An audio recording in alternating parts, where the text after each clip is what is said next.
Hello guys, in this video I'm going to show you how to add your address to the Trendyol app. First we have to open up the app.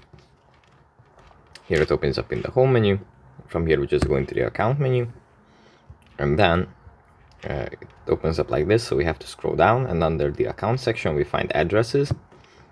We tap on this and then we can tap on add address to add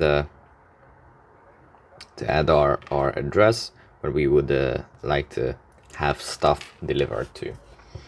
And we can add multiple addresses, so if we travel between two places a lot and then we order some things to one place and then some things to the other because we need them in that spot, then we can add both, and it makes purchasing online just that easier.